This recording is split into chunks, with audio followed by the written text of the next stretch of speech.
नमस्कार जय जगन्नाथ दर्शक बंधु एसपी एस्ट्रोलॉजी ओडिशा चैनल प्रसारित मासिक राशिफल कार्यक्रम को आपण स्वागत। दर्शक बंधु आज आम आलोचना करवा 2024 मसीहा अगस्ट मासरे केमिति रहिबो राशिचक्रर अष्टम राशि बिछा राशि व्यक्तिविशेष मानकर शुभाशुभ राशिफल विषय विस्तृत भाव आलोचना करवा। किंतु ता पूर्व जदि आपण मैंने आम चैनल को प्रथम थर कर आसी था तेज भिडियो को लाइक करूँ, शेयर करूँ और चैनल को सब्सक्राइब कर पाखे बेल आइकन को प्रेस कर दिंतु। ताल दर्शक बंधु चलतु आरंभ करवा आज आलोचना चक्र अगस्ट मासरे केमिति रहिबो बिछा राशि शुभाशुभ राशिफल। ए बिछा राशि जार अधिपति ग्रह होउछंती मंगल। बिछा राशि शुभवार रविवार, मंगलवार, घातवार शुक्रवार।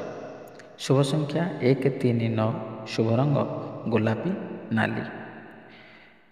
ए बिछा राशि व्यक्तिविशेष मानकर किपरि होइथाय स्वभाव से विषय सामान्य रूप जाणी रखा। ए बिछा राशि जात व्यक्ति परर अनिष्टकारी, क्रोधी, विद्वेषयुक्त, कलहप्रिय, विश्वासघातक, मित्रद्रोहयुक्त, विचक्षण, असंतुष्ट, राजपूज्य, अन्यर कार्य विघ्नकारी, शुभ लक्षणयुक्त, गुप्त, पापाकारी, विक्रमयुक्त, बहुभृत्य, चतुर्दिगरे बंधुयुक्त स्वभाव होइथांती एवं एमाने मध्य बहु धन और जनसंपन्न, उत्तम स्त्रीयुक्त, राजसेवक तथा उद्योगी स्वभाव मध्य होइथांती। दर्शक बंधु एबे आमे नजर पकईनवा जे ये अगस्ट मासरे केमिति रहिबो बिछा राशि व्यक्तिविशेष मानक पई गोचरीय ग्रह स्थिति। वृष राशि बृहस्पति, कर्कट राशि बुध, शुक्र, रवि, कन्या राशि केतु, कुंभ राशि शनि एवं मीन राशि राहु अधिष्ठान करुछन्ति। समय अनुसार ग्रह माने स्थान परिवर्तन करि पारंती।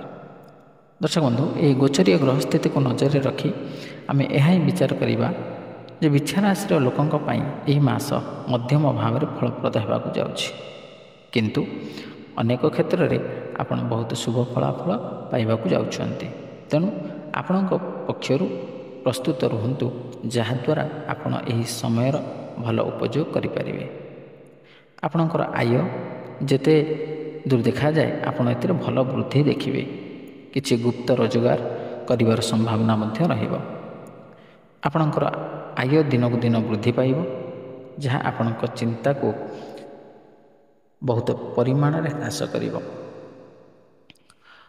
एवं यदि क्यारियर कथा आम चिंता करवा तेबे क्यारियर परिस्थिति अनुकूल एवं मध्यम धरणर, किंतु जदि आपण गुजब एवं अनावश्यक कथबार्ता ठारू दूरे रुहंती सबकिछि भल रहिबो।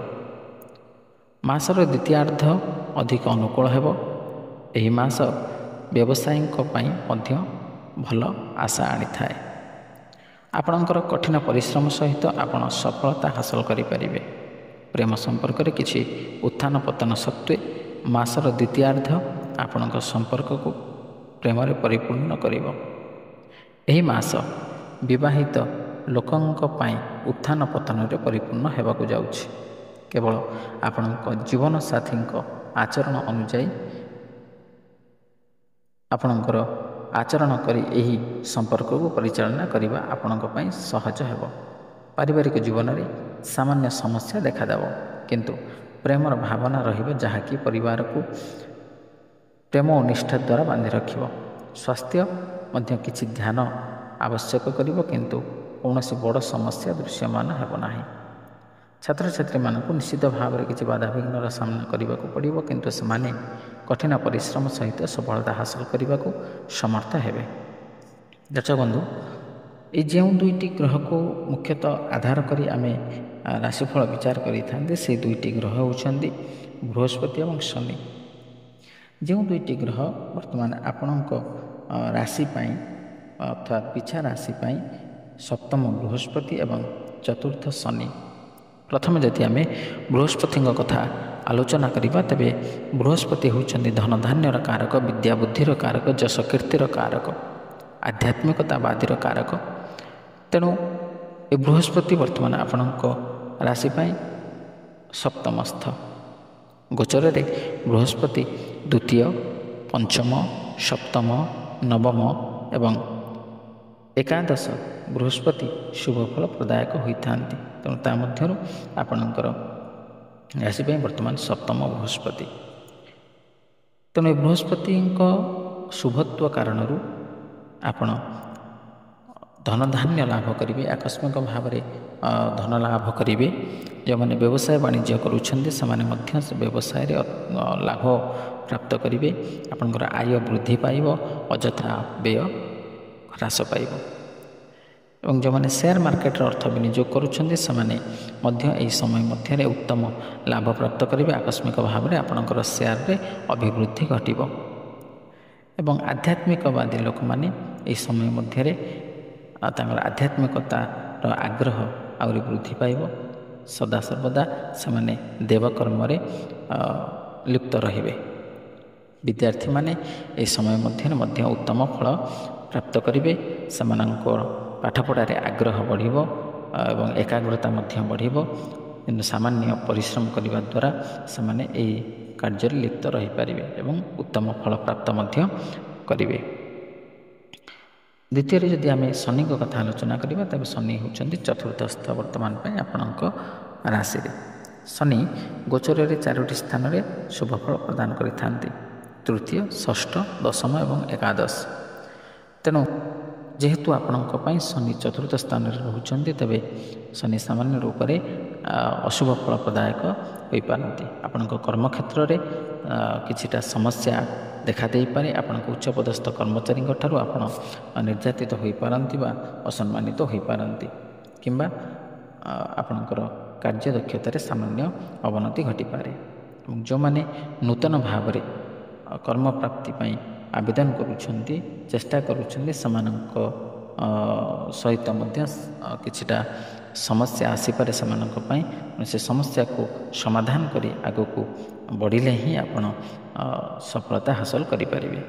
ତାହେଲେ ଦର୍ଶକ ବନ୍ଧୁ, ଯେଉଁ ଶୁଭାଶୁଭ ରାଶିଫଳ ବିଷୟରେ ଆମେ ଆଲୋଚନା କଲେ, ସେହି ଅଶୁଭ ଫଳକୁ ପରିତ୍ୟାଗ କରି ଶୁଭ ଫଳ ପ୍ରାପ୍ତ କରିବା ନିମନ୍ତେ ଆମେ କେତେ ଗୁଡ଼ିଏ ପ୍ରତିକାର ବିଷୟରେ ମଧ୍ୟ ଆଲୋଚନା କରିବା। ସେ ପ୍ରତିକାର ଗୁଡ଼ିକ ହେଉଛି, ଆପଣ ମାତା ବଗଳାମୁଖୀଙ୍କୁ ଦର୍ଶନ କରନ୍ତୁ କିମ୍ବା ସାମାନ୍ୟ ପୂଜା ଅର୍ଚ୍ଚନା କରନ୍ତୁ, କିମ୍ବା ପ୍ରତି ସୋମବାର ଦିନ ଶିବଙ୍କୁ ଦର୍ଶନ କରନ୍ତୁ, କିମ୍ବା ଆପଣଙ୍କର ରାଶି ଏବଂ ଗୋତ୍ର ଅନୁସାରେ ଆପଣ କ୍ଷୀର ଲାଗି କରନ୍ତୁ, କିମ୍ବା ପ୍ରତିଦିନ ଆପଣ ହନୁମାନ ଚାଳିଶା ପାଠ କରନ୍ତୁ। ଦେଖିବେ ନିଶ୍ଚିତ ଭାବରେ ଏଥିରୁ ଆପଣ ମୁକ୍ତି ପାଇବେ। କିମ୍ବା ଶନିବାର ଦିନ କଳା ସୋରିଷ ଆପଣ ଗୋଟେ ଲୁହା ଗିନାରେ ଦାନ କରନ୍ତୁ। ଦେଖିବେ ଏହି ଅଶୁଭ ଫଳକୁ ପରିତ୍ୟାଗ କରି ଶୁଭ ଫଳ ପ୍ରାପ୍ତ କରିବେ। ତାହେଲେ ଦର୍ଶକ ବନ୍ଧୁ, ଆଶା କରେ ଭିଡ଼ିଓଟି ଭଲ ଲାଗିଥିବ। ଯଦି ଭଲ ଲାଗିଛି ତେବେ ଭିଡ଼ିଓଟିକୁ ଲାଇକ୍ କରନ୍ତୁ, ସେୟାର କରନ୍ତୁ ଏବଂ ଆପଣଙ୍କର ସୁଚିନ୍ତିତ ମତାମତ ଦେବାକୁ ଜମା ଭୁଲନ୍ତୁନି। ଆଜି ପାଇଁ ବିଦାୟ ଦିଅନ୍ତୁ। ରହିଲି, ନମସ୍କାର, ଜୟ ଜଗନ୍ନାଥ।